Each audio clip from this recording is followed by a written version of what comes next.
Teams all across the country are using some version of the Wildcat. BYU hopes it can be the spark to ignite their offense.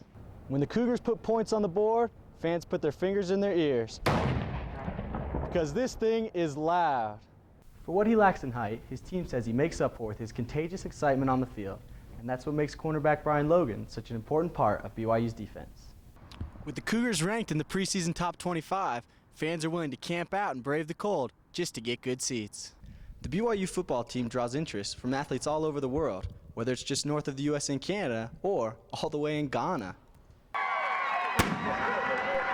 After a Cougar score, the crowd isn't the only thing making a ruckus. That's because of the cannon, the George Q cannon to be exact. Manned by a group of ROTC cadets, the cannon pull has become a crucial part of BYU football. It's an element that provides some excitement and just kind of helps motivate the team and the fans, get more into the game. Since acquiring the cannon in 1997, BYU scores are followed with an ear-splitting blast. The cadets don't steal all of the fun. Lucky Cougar fans can be selected to come onto the field to test their cannon firing skills. When the Cougars put points on the board, fans put their fingers in their ears. Because this thing is loud. Besides delivering earaches to nearby fans, the George Q Cannon Crew also does push-ups for every point BYU puts on the board. A few years ago, when BYU delivered a stomping to UCLA, the Cannon Crew did over 250 push-ups. The crew's had a relatively easy season so far, but hopefully, Heaps in the offense can get the crew up to their maximum. All of us have trained up to the point where we are physically fit enough to do, up to 200, 300 push-ups per game.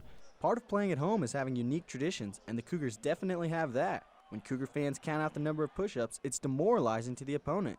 And even though the Cannon Crew must watch over George Q, that doesn't mean they don't enjoy the game. Oh, we're huge fans. All of us are, we're down there cheering.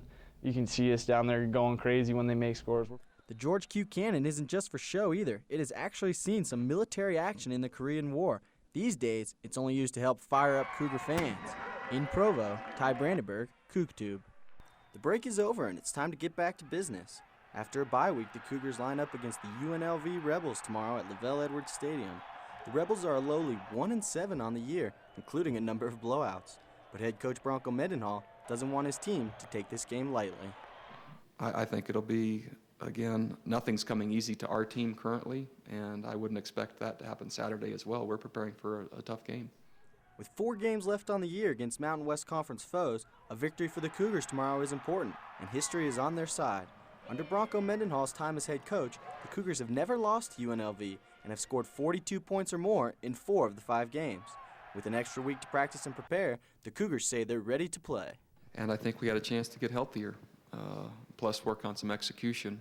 Hopefully that'll pay dividends, and we're anxious to play UNLV Saturday. The UNLV Rebels are giving up almost 38 points a game, and BYU's offense is ready to take advantage. This could finally be the game where Heaps and the passing offense come together and score a few touchdowns.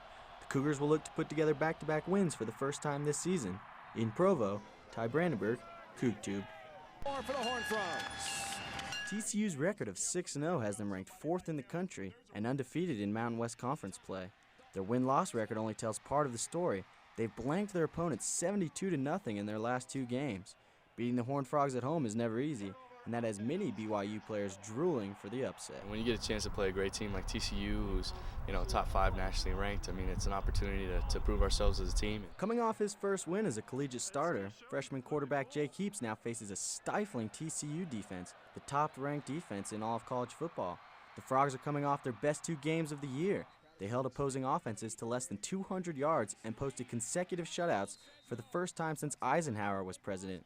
55 years. They've done a really nice job of getting pressure on our quarterback with only 4 players, and that's one of the reasons I think they've had such success. Besides having a dominating defense, the boys in purple are also averaging more than 275 yards rushing each game, good enough to rank them 7th in the country. Led by senior quarterback Andy Dalton, the offense has been tearing it up, putting at least 27 points on the big board every game this season. That keeps opposing offenses sitting the bench. They're a great opponent. We know that they're good. They play well. They play hard. But it doesn't really change, I guess, anything that we have to do. Coach Gary Patterson has his team focused on preparing for BYU and not looking past the Cougars to next week's matchup with Air Force. Patterson says he knows that BYU is better than just a 2-4 team, and his players have got to give the Cougars their full attention. BYU is coming off their best offensive effort of the season. They rushed for more than 270 yards against a solid San Diego State defense. For the Cougars to have a chance of pulling off an upset on Saturday, the rushing game will have to be strong again and keep the Horned Frogs offense on the sidelines. Yeah, I got to make sure I make my blocks and I run the ball hard. The line's got to secure give him protection and secure the pass rush. TCU won an amazing 32 of their last 35 games, including 19 straight regular season wins. One of those wins includes the shellacking TCU gave our Cougars at LaVell Edwards Stadium last year. The Horned Frogs went up early and never let the Cougars into the game, winning 38-7. The Cougars will look to turn the tables with a road win of their own on Saturday. In Provo, Ty Brandenburg, CougTube.